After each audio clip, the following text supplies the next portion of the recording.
महान विराट वीर क्रांतिकारी राम प्रसाद बिस्मिल जी के जीवन की एक दूसरी घटना भी उनके जोश और उनकी कार्य पद्धति को प्रदर्शित करती हैं। सन 1916 में अखिल भारतीय कांग्रेस का अधिवेशन लखनऊ में होने वाला था। इसके अध्यक्ष लोकमान्य बाल गंगाधर तिलक चुने गए थे। नगर में उनका जुलूस निकाला जाना था। तब कांग्रेस में दो गुट हुआ करते थे, एक नरम दल का और दूसरी गरम दल का। तो नरम दल के पास धन व साधन ज्यादा थे, लेकिन गरम दल के पास जोशीले कार्यकर्ता भारी संख्या में थे। तो नरम दल ने सोच विचार करके स्टेशन पर लोकमान्य बाल गंगाधर तिलक जी को घेर लिया व उन्हें मोटर गाड़ी में बिठाकर अधिवेशन स्थल पर ले जाने की तैयारी की। उनका मकसद था लखनऊ शहर में लोकमान्य बाल गंगाधर तिलक का जुलूस ना निकलने देना। वह उन्हें छुपके गुपचुप रूप से ही ले जाना चाहते थे, लेकिन महान वीर विराट राम प्रसाद बिस्मिल जी चाहते थे कि लोकमान्य वहां से भव्य जुलूस की शक्ल में ले जाए।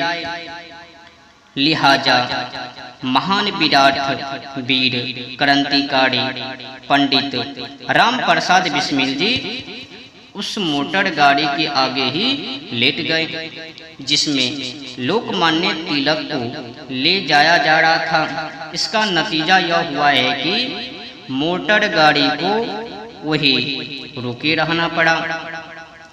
तब तक गरम दल की भीड़ जमा हो गई। लोकमान्य तिलक को फिर मोटर गाड़ी से उतारकर एक सजे हुए रथ में बिठाया गया, जिसे घोड़े के बजाय आदमी खींच रहे थे। ऐसा था देश प्रेमी महान विराट क्रांतिकारी। तो उस जुलूस का लोगों पर व्यापक प्रभाव पड़ा। लखनऊ अधिवेशन में गरम दल के लोगों का वर्चस्व रहा, किंतु राम प्रसाद बिस्मिल जी को गरम दल की नीतियों से भी सहमति नहीं थी। अतः उन्होंने क्रांतिकारी का मार्ग चुना। असाधारण कवि बेस्ट गान को गाया। सरफरोशी की तमन्ना अब हमारे दिल में है, देखना है जोड़ कितना बाजू एक कातिल में है। एक क्रांतिकारी का कविता हुआ करता था, गाया करता था अपनी हौसला को बुलंद करने के लिए। तो इस प्रकार के अनेक गीत उन्हें के रचे हुए हैं, जो क्रांति वीरों की जिह्वा पर दर्ज रहते थे और आज भी देशभक्ति या चुनौती के रूप में गाए जाते हैं। उनका व्यक्तित्व इस मामले में निश्चय ही विरोधाभासी था कि एक ओर तो वह क्रांतिकारी की राह पर जान हथेली पर लिए घूमते थे और वही दूसरी ओर नाजुक हृदय भी थे, क्योंकि कोई भी इंसान नाजुक हृदय का स्वार्थी हुए बिना कविता नहीं लिख सकता। वह असाधारण प्रतिभा के कवि थे और देश प्रेम उनके व्यक्तित्व का सबसे मुखर पहलू था। तो महान वीर क्रांतिकारी राम प्रसाद बिस्मिल जी की फांसी की तारीख 19 दिसंबर 1927 मुकर्रर हो चुकी थी।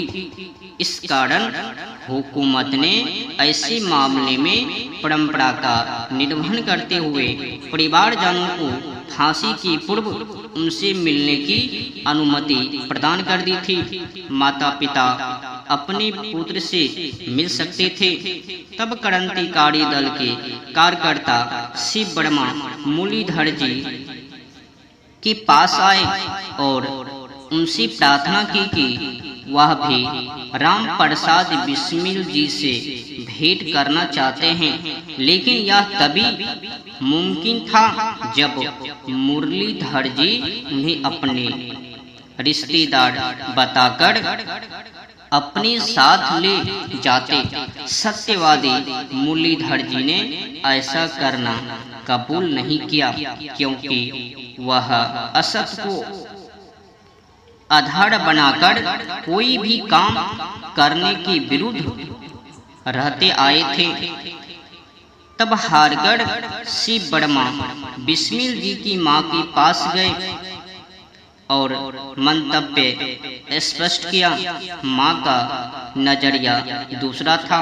उन्होंने कहा, तुम पार्टी के सभी सदस्य बिस्मिल जी के भाई ही हो, तो तुम पार्टी के सभी सदस्य बिस्मिल जी के भाई ही तो हो।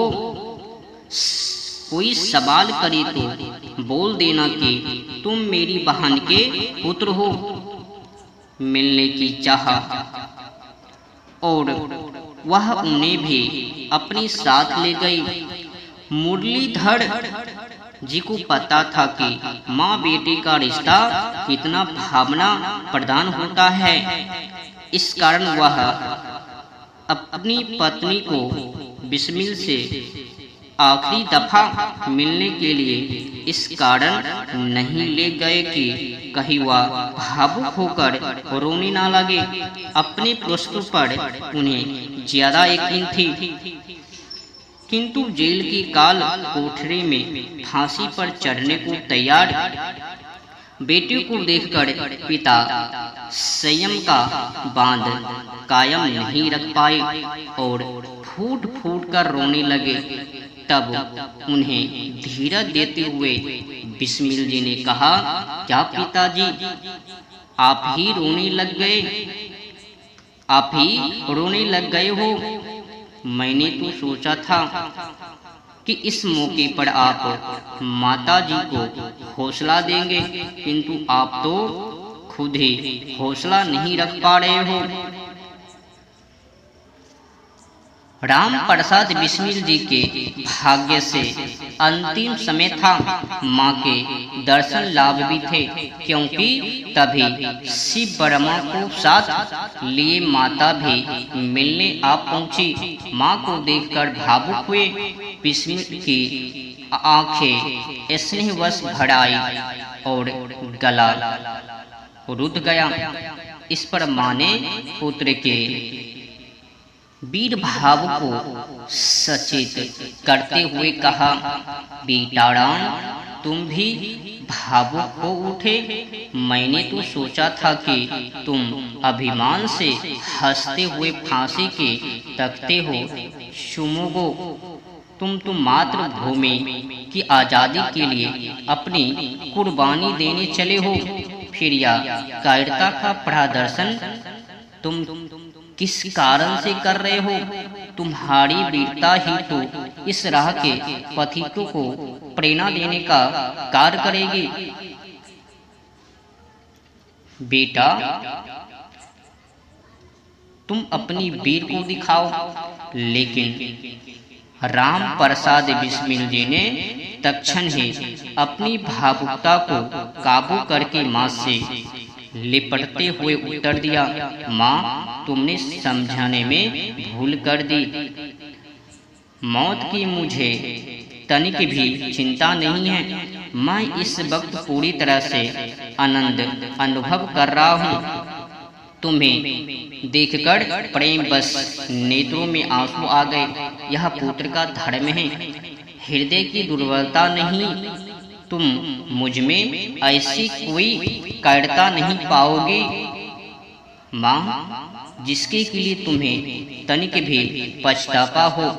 शिव वर्मा को बिस्मिल ने पहचान लिया और उस वक्त भी अपनी पार्टी के विषय में ही कुछ चर्चा की। तब तक मुलाकात का निर्धारित समय भी समाप्त हो गया। समझा जा सकता है कि उस समय राम प्रसाद बिस्मिल जी को और उससे मिलने आए माता पिता व मित्र को किस प्रकार की अनुभूति हो रही होगी। आग की तापिश से फौलाद भी जलता है, लेकिन वह उबलते पानी की भांति प्रलाप नहीं करती। मृत्यु दंड प्राप्त के देश से उसकी आखिरी इच्छा पूछने की परंपरा के अनुसार उनसे भी पूछा गया था। तब 19 दिसंबर 1927 की प्रातः को उन्हें फांसी दी जानी थी।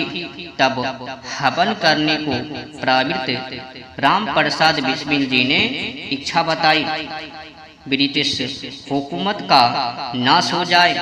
फिर उनके द्वारा वेद मंत्र के रूप में श्लोक का उच्चारण किया गया था। विश्वानि देवः सवितर दुरितानि पराशुवः यद भद्रम तन असुव।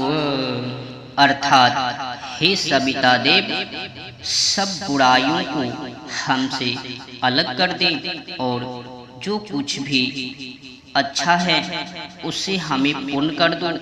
वेद मंत्र का पाठ करते हुए वह फांसी के तख्ते पर चढ़े थे।